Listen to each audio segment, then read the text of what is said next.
everyone, my name is Megan and I'm a Transitional Wellbeing Advisor based within the Student Wellbeing Centre. This presentation is designed to give you some hints and tips on managing the change that comes with moving between years during your time at university. We know, now more than ever, how we can manage change is really important.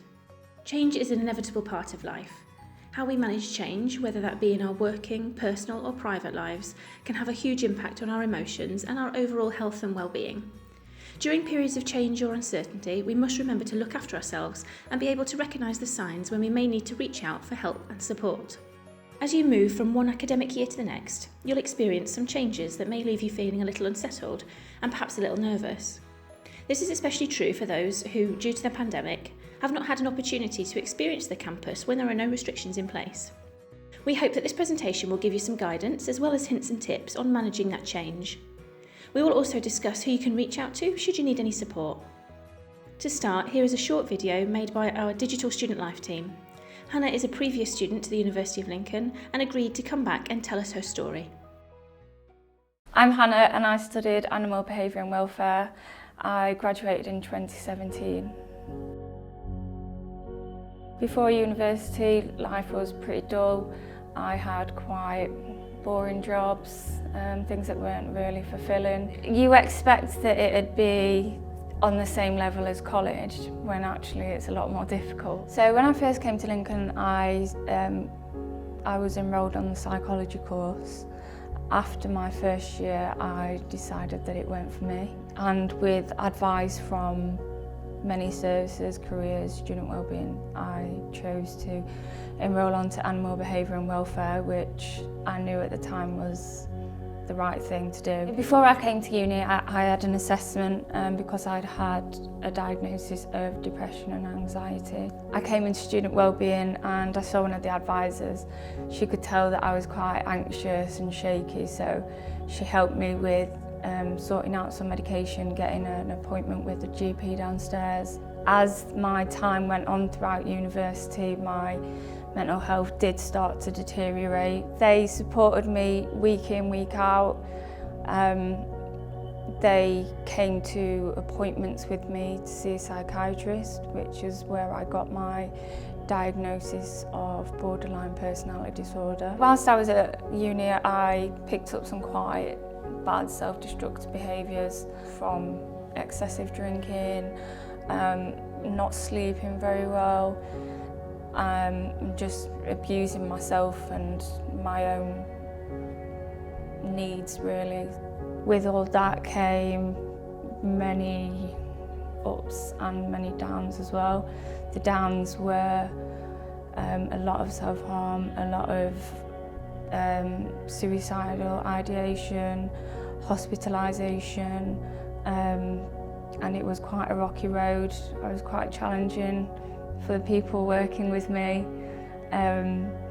but without the support of the people at Student Wellbeing, I don't think I'd have managed to get through my degree. I was reluctant to access services, not only at the beginning, but throughout my whole time of studying. I had a very push-pull relationship with Student Wellbeing, and I think that was due to having fears of abandonment, rejection, low self-confidence and esteem, that I always thought that they'd kind of stop seeing me or kind of reject me in a way.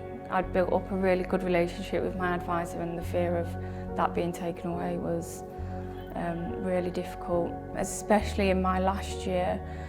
The fear of actually finishing university, graduating, and having no support at all around me was massively challenging for me to manage on my own. So since leaving university, I applied for the graduate internship for student wellbeing, which was really useful, and I won Graduate Intern of the Year.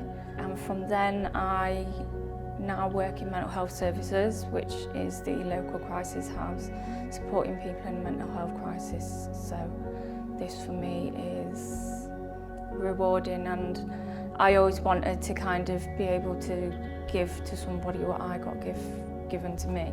I'd advise people to not underestimate their own mental health and not to think that mental health won't affect them, because mental health doesn't discriminate, and you know, it can happen to any of us at any time.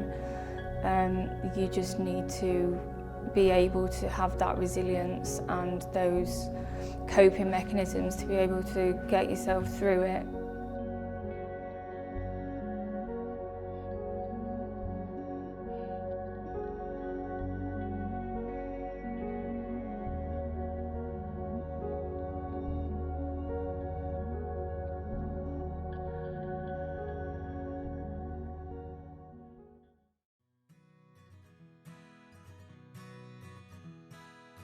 You may feel that, as you're not new to the University of Lincoln anymore, that you don't want to reach out for help or support, or you may perhaps find it harder to recognise that you need a little help managing the change into a new academic year.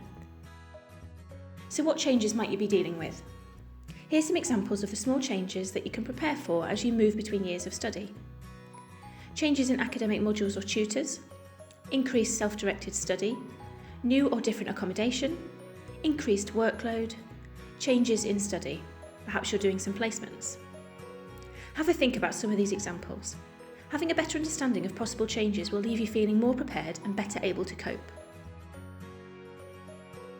Staying organised. Being organised is one of those things that often gets overlooked, or perhaps is considered something that we all can do. Being organised is not something that comes naturally to everyone, and some have to work harder at it than others.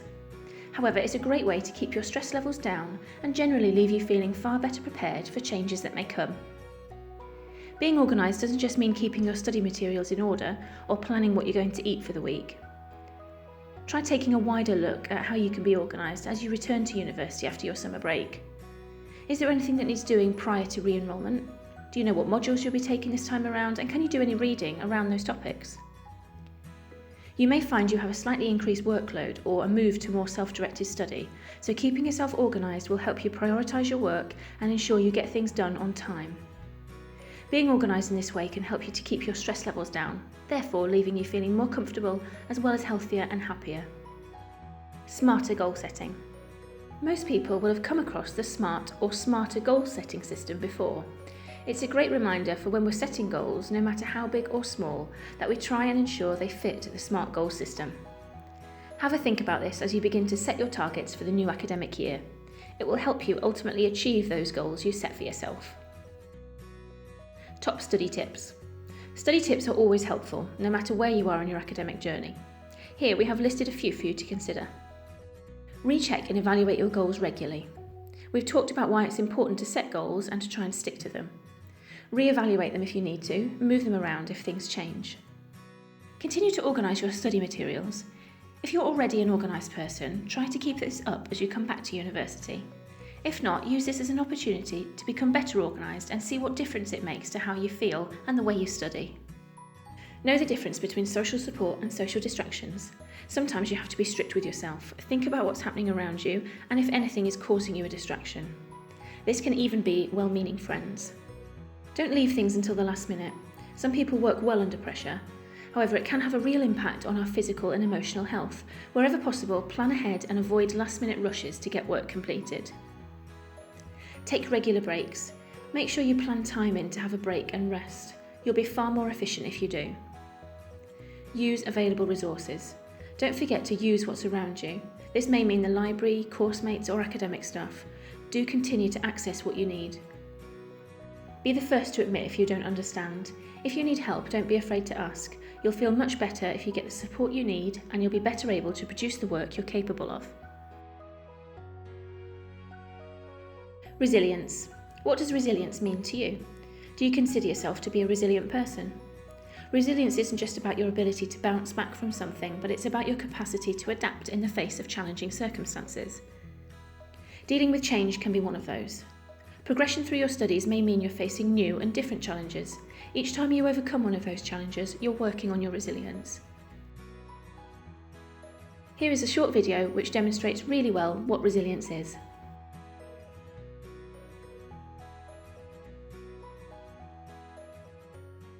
When we are more resilient, good things can happen. We are able to cope with difficult situations and make the most of opportunities. Okay, that isn't to say we always get it right. No one is a superhero.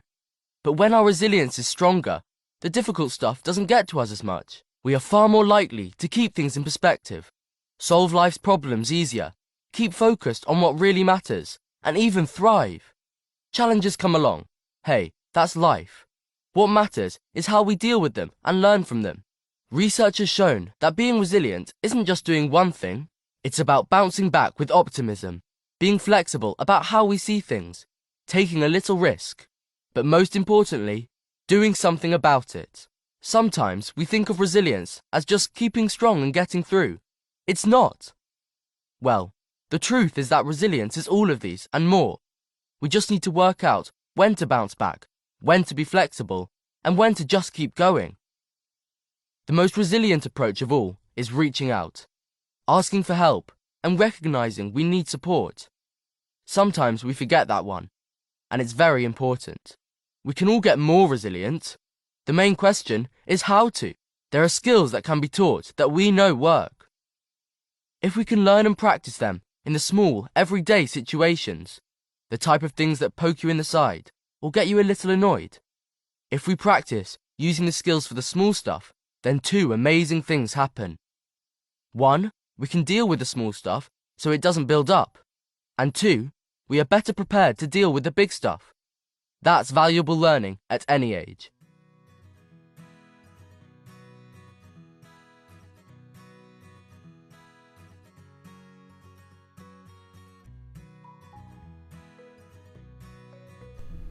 In the same way that we might eat 5 portions of fruit or veg per day to maintain our physical health, there are things that we can do to maintain our mental health, and in turn improve our emotional resilience. What are some of these steps?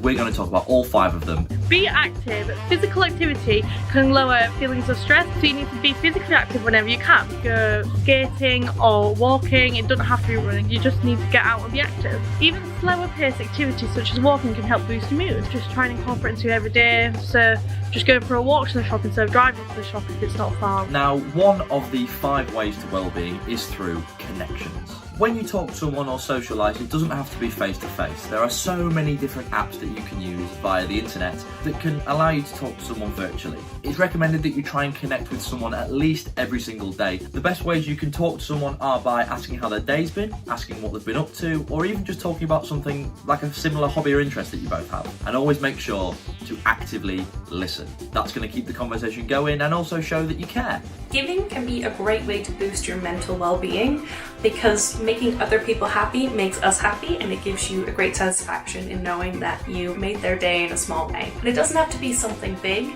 It can be something like helping out with a task that you haven't been asked to, or perhaps giving someone a compliment.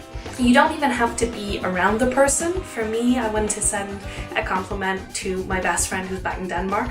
So I made her a little card and sent it with the post. And I know that she'll get a little reminder that I'm still thinking of her and that I miss her. So learning is something I really enjoy, and I find that I'm at my happiest when I'm trying out a new skill or developing skills I already have. One I've really stuck with is knitting. So this is my first project. It's still not finished, as you can see. It's going to just be a snood, I think, because I don't have enough wool to make it into a full scarf. But it's been something that I've really enjoyed doing while I've been at home. I find it's given me something to focus on, even if I'm just watching TV in the evenings. It's just something extra to do and to keep my brain ticking over. So I would really, really recommend it if you're looking for something new to try out. Take notice. It's important to try and pay attention to what's happening around you. Be more in the moment and learn to enjoy it. Take notice of your surroundings. Look around. Can you find anything new that you've never noticed or realised before? Take notice of how you feel, your thoughts, your actions. If you pay more attention before you act, how might the moment change? Can you also take notice of how others might be feeling? Visit new places, change up your routine, do something new. So those are the 5 ways of well-being. I hope this has helped you in any way possible, and if you need any more information, please check out the Student Services website, and I hope you all have a nice day. Thank you, bye!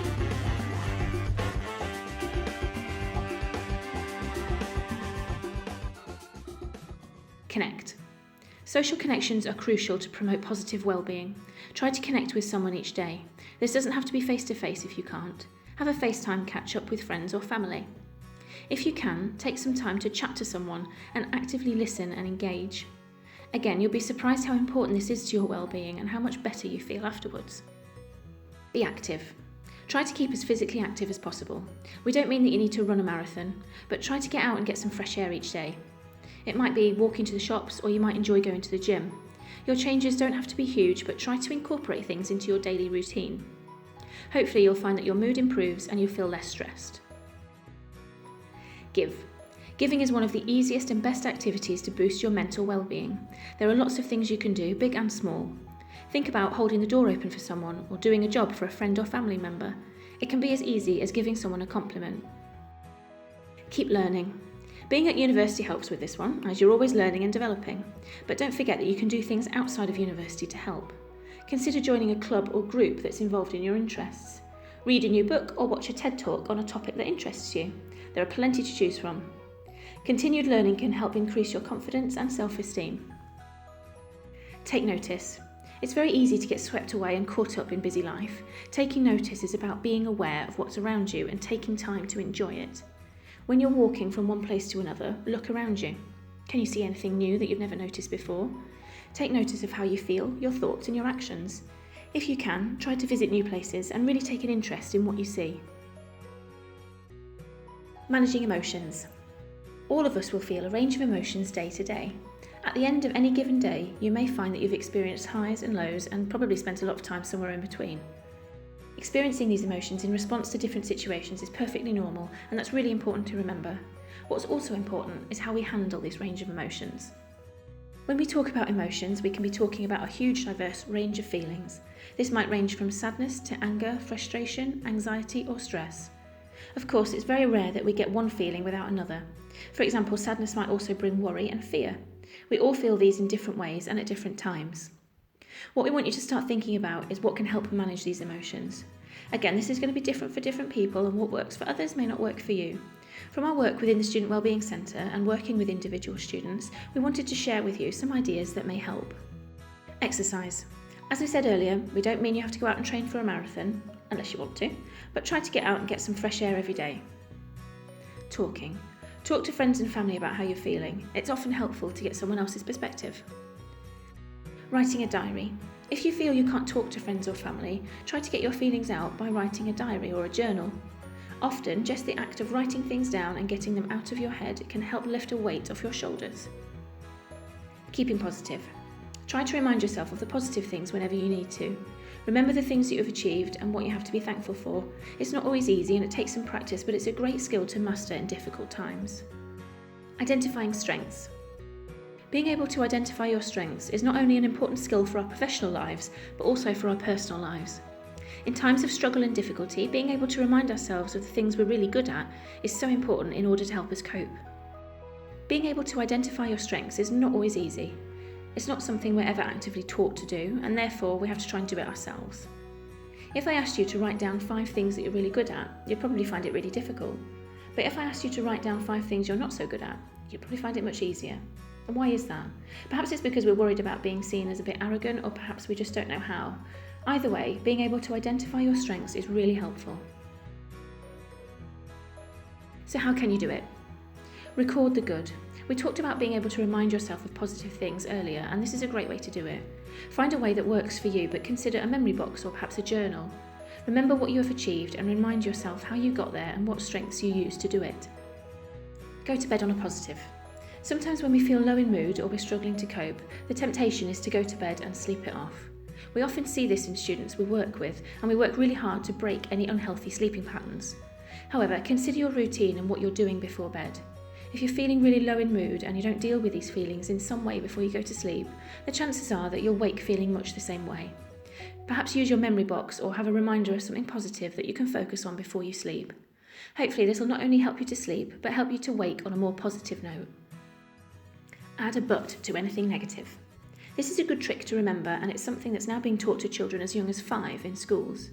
If you're facing a troubling time, or you've not done as well at something as you would have liked, add a but. For example, I didn't do as well in that job interview as I wanted, but I'm going to make sure I prepare better next time. Or perhaps, I'm really worried about my exams coming up, but I'm going to make sure I reward myself for getting through it once it's all finished. Small changes in your mindset can make a huge difference. The worry cycle. The worry cycle is a really good visual example of how easy it is to get caught in this vicious cycle of negativity. We try to use this in our work with students to identify if they are stuck in this cycle. We want to share it with you so hopefully you can help better identify this either in yourself or in others in the future. You can see from looking at the worry cycle that at any of these points, if the right intervention happens, the cycle can be broken. We can do these interventions ourselves if we know how. Consider ways in which you can deal with negative thoughts and worries, and many we've already talked about. Think about how you can deal with increased levels of anxiety or worry, or how you can improve your levels of motivation, self-confidence and self-esteem. Find what works for you and learn to identify that worry cycle in yourself. Hopefully you can then break that cycle if it does happen. We want to share with you this short video. This was produced by a Digital Life team for World Mental Health Day last year. They went out and spoke to individual students around campus to find out what they were worried about and what suggestions they had to help you cope. It's a lovely video and shows really well that you are never alone in how you feel.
Signs and support.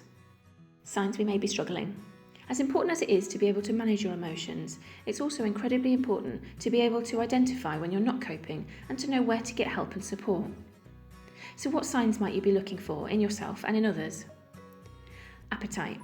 Keep an eye on how you're eating. Are you suddenly eating more or perhaps less? Know what's normal for you so you can recognise it if it changes. Sleep. The same thing applies to our sleep.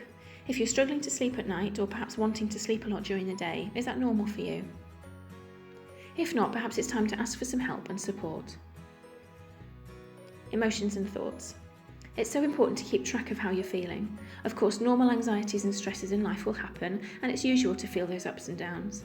However, if these become prolonged or you feel that you're not coping, make sure you talk to someone or seek some appropriate help.